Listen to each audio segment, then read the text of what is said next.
안타까운 소식인데 맞아요. 예. 2018년 11월에 당시 문재인 대통령 순방을 수행하다가 싱가포르 네. 현지에서 뇌출혈로 쓰러졌던 당시 그 남아시아 태평양 국장 이분이 네. 여성분이더라고요. 여성분 김은영 국장이 예. 그 당시에 뇌출혈로 쓰러진 걸 회복하지 못하고 계속 도저히 복직할 수 없는 상태가 유지되다가 네. 병상 면직이 됐답니다. 네네. 병상 면직이 됐는데 이게 본인이 그 명예퇴직 같은 거를 인사혁신처 해주고 싶어도 본인이 그 자신의 의사를 정확하게 표현할 수 있는 상황이 아니니까 아마 명예퇴직이란 건 본인이 퇴직 의사를 밝혀야 되는데 그렇습니다. 그게 아마 안 되니까 결국은 시간을 이렇게 하여튼 최대한 줄 수 있을 만큼 늦추다가 이제 더 이상 규정이 없으니까 네. 병상 면직을 네. 시켰다는 건데 참 안타까운 일입니다. 뭐 아마 남편 부군 되시는 분은 유럽 쪽의 대사로 아마 부부 외교관이셨던 것 같은데 예. 뭐 그래도 일단 이렇게 퇴직하고 나면은 여러 가지 계속 이 간병이라든지 치료가 유지돼야 되니까 그런 부담도 쉽지 않고 아마 본인은 말씀은 못 하시고 의사 표현은 못 해도 아마 이 속으로 내가 지금 어떤 처지라는 건 아실 텐데 얼마나 안타깝겠습니까? 그렇죠. 보니까 문재인 정부 때 있었지 맞습니다. 않습니까? 예.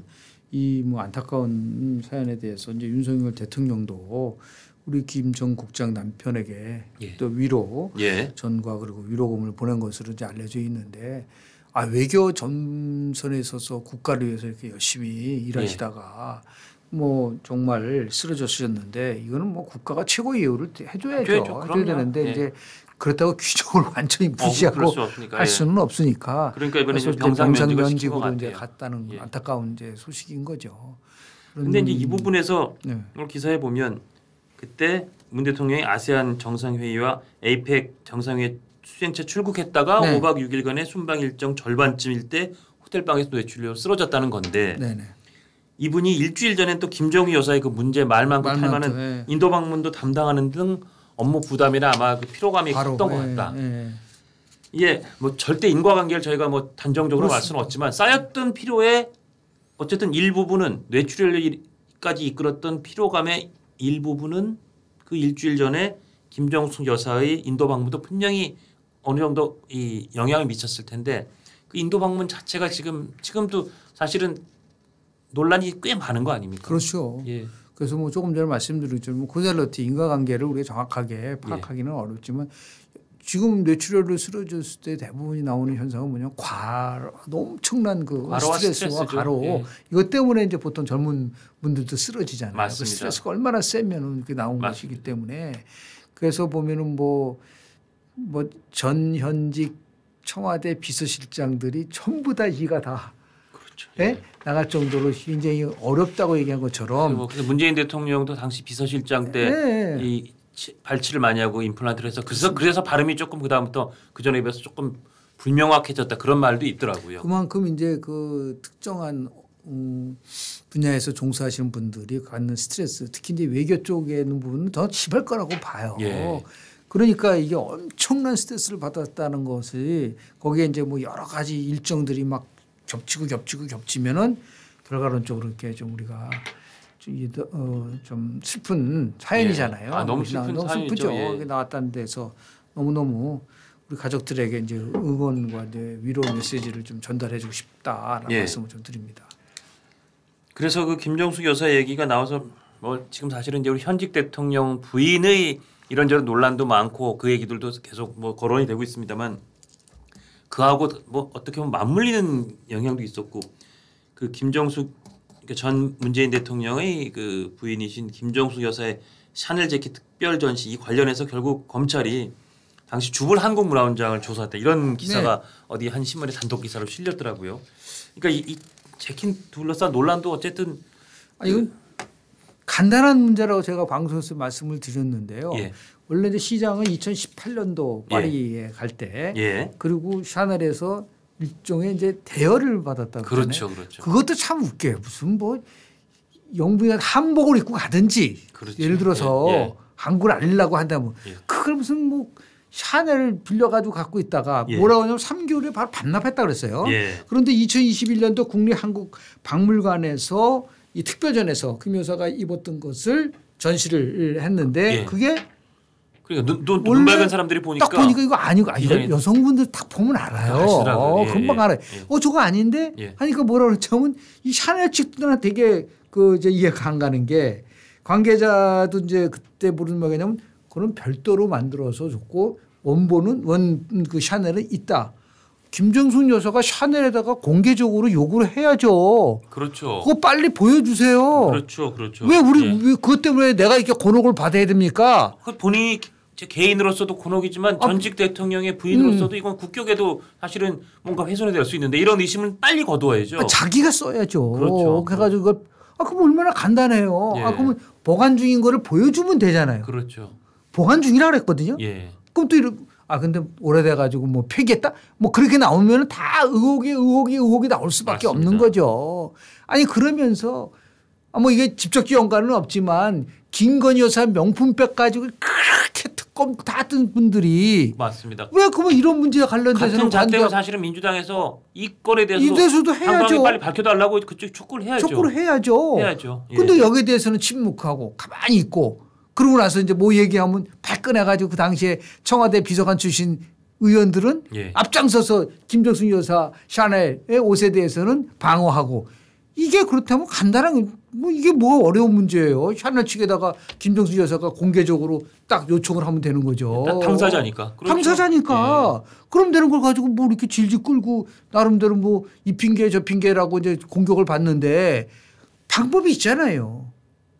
그럼 못한다는 건 이기는 자꾸 의혹을 쌓게 할 수밖에 없다라는 그런 의혹을 빨리 단절시키고 빨리 해소할 수 있는 길을 왜 구태 안 하고 있을까? 안 하고 있느냐? 그럼 무슨 다른 사연이 있는 거 아니야? 이런 의심을 대중들이 갖게 하는 거 아닙니까? 그렇습니다. 그래서 지금 예를 들어서 뭐 지금 뭐 직접적 관련이 없다고 얘기했지만 이제 명품백과 관련돼서 일단은 검찰에다가 그 명품백을 지금 제출한 상태 아닌가요? 그렇다고 제출했다 그러더라고요. 그러면 똑같은 거잖아요. 그렇죠. 김정숙 여사도 그 부분에 대해서 빨리 샤넬 측에다가 정중하게 빨리 이 부분을 공개해 주셔야 됩니다라고 몇 번이고 보내야죠. 당사자가 요청하면 이거는 그쪽에서 아주 쉽게 할 수 있죠. 왜냐면 이렇게 너무나 큰 의혹이 됐기 때문에 이 문제에 대해서는 샤넬은 또 공개 안 할 이유가 뭐가 있어요?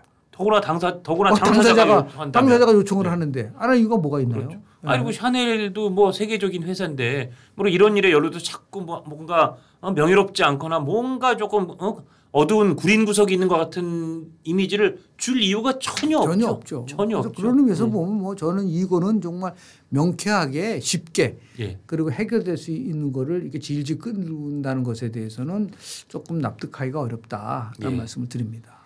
하여튼 이거 더불어서 이제 그 검찰 수사팀들은 아까 하여튼 이 전직 여성 외교관이 결국 병상 면직하셨다는 안타까운 소식을 전해드렸는데 그 직전에 업무를 봤다고 했던 인도 타지마할 출장도 관련된 의혹, 청와대 경호관 수용 강습 의혹 등에 대한 다른 고발 사건도 함께 지금 이렇게 짚어보고 살펴보고 있다. 여기까지 말씀을 드리고 자 오늘 요 마지막으로 요 얘기를 좀 여쭤보고 싶은데 말씀 나누고 싶은데 얼마 전에 이제 국군정보사령부 그 블랙 요원 기밀 유출 이것도 참 있을 수가 없는 일이죠. 여기에 대해서 민주당이 그 국정원장 물러나라 요구하니까 아직 실명을 밝히고 나오셨는데 하동환 전 국정원 대구지부장 이게 1급 상당이라고 합니다. 이 이렇게 얘기했답니다.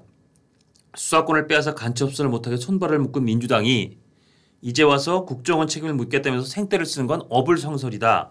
이렇게 얘기를 했습니다. 하 지부장은 참고로 2년 전에 퇴직하기 전까지 30년을 국내외 방첩 전선을 넘나들면서 지하 소위 아로 사건, 왕재산 간첩단 등 굵직한 공안 사건을 담당했던 대공수사 베테랑이다. 이렇게 기사에 소개가 되어 있습니다. 지금 우리 크게 검경 수사권 조정 문제 하나 하고 대공수사권을 박탈시켰잖아요. 그러니까 지금 이게 수사를 할 수가 없어요. 수사할 수가 없기 때문에 이제 이런 것들이 일어나더라도 사전에 뭔가를 수사도 하고 예방도 하고 하는 효과가 있어야 되는데 없고 또 하나는 치명적으로 오늘 간첩죄에 대한 부분들이 법적으로 이게 명쾌하지 않잖아요. 그러니까 이렇게 분명히 간첩죄에 해당될 수 있는 부분이거든요. 다른 나라 같은 게 간첩죄에 해당되는 거죠. 그리고 아마 징역 한 100년 맞을 거예요. 맞습니다. 미국 같아서는 저 징역 100년 맞을 거라고 보는데 이런 것들이 왜 일어났을까에 대한 부분들을 얘기를 하면 처음에 대공수사권을 박탈에 대한 얘기를 할 때 다 예견됐었던 거예요. 예견됐었다. 예, 이게 어떤 효과를 가져올 것이다. 제가 자꾸만 법안에 대한 효과 얘기를 하는 이유가 그런 거거든요. 예. 이렇게 됐을 때 아니 무슨 뭐 껍데기만 나오면 무슨 뭐 국정원이냐. 그래서 뭐라냐 해외에만 집중하라고 뭐 이런 식으로 얘기를 했거든요. 이름도 한때 뭐 해외 정보원 이런 식으로 바꾸려고 했었어요. 아니 근데 이게 지금 우리의 귀중한 정보가 중국이든 북한이든 해외로 나가면은 그게 예를 들어서 국정원이 그걸 손 놓고 있다.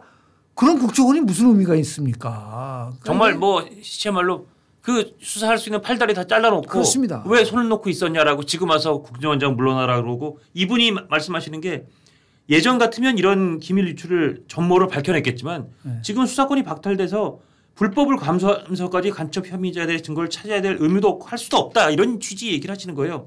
그러면서 이제 그 국정원장 경질을 요구하는 거에 대해서 방화범이 큰 소리 치는 격이다. 이렇게 좀 강하게 그래서 이제 뭐 정상적인 국회라고 한다면 어떤 법을 만들고 그 법이 전혀 예상하지 못했던 효과를 가져오면 빨리 법을 바꿔야죠. 예. 맞습니다. 정상적인 나라라면 아 이런 엄청난 일이 벌어졌으니까 대공수사권을 다시 국정원한테 줘서 이런 일 다시는 하지 않도록 해야 된다.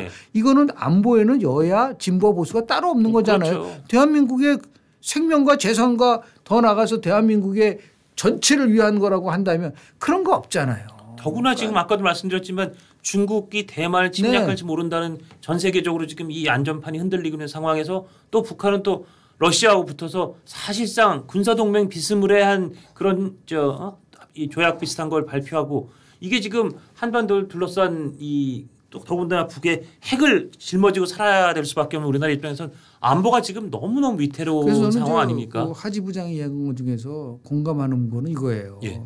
아니 간첩 수사권이 어떻게 정쟁의 대상이 될 수 있느냐. 맞습니다. 나 이게 제일 와닿더라고요. 그렇잖아요. 맞습니다. 이런 부분들에 대해서 얼마나 제가 항상 말씀을 드리지만 우리 의원들이 갖고 있는 인식 체계가 바뀌어야 된다. 당신은 무엇을 위해서 국회의원을 하고 왜 누구를 대표하는가라는 거를 매일매일 아침마다 성찰하고 나와야 돼요. 매일매일 해다. 그래서 아까 제가 말씀드린 2011년에 왜 미국 하원 의원들이 헌법 전문을 릴레이 낭독했는지 그 취지를 정확하게 안다고 한다면 이런 황당한 일들이 벌어졌는데 기껏한다는 말이 아니 국정원장 물러나라고요? 그럼 전 국정원장 포함해 가지고 그때 요직을 맡았던 사람이 지금 국회에 있거든요. 맞습니다. 그런 사람들은 도대체 뭘 했느냐라는 그 나름대로 질타를 받을 수 있는 부분도 있단 말이에요. 그런 의미에서 보면 좀 국가와 국민을 위해서 일하는 정치가 좀 빨리 와야 되는데 문제는 뭐냐면 그게 올 것 같지가 않아 가지고 걱정이 좀 태산 같다 말씀을 드립니다. 아까 말씀드린 하동환 전 국정원 지부장의 요 기사에 소개된 요 얘기를 읽어드리면서 오늘 좀 마무리하려고 하는데 이렇게 얘기했습니다. 하 지부장 얘기가 간첩 사범이든 일반 형사 사범이든 똑같이 구속기간 6개월을 적용하는데 최근 검거된 간첩단 피의자들은 국민참여재판 신청, 재판부 기피, 법관 고발, 위헌법률 심판 신청 등 각종 지연 전력을 구사하며 모두 석방됐다. 석방된 혐의자들이 증거인멸 범행 은폐를 하기 위해서 말맞추기를 한다. 간첩들에게 한없이 관대한 나라가 대한민국이다.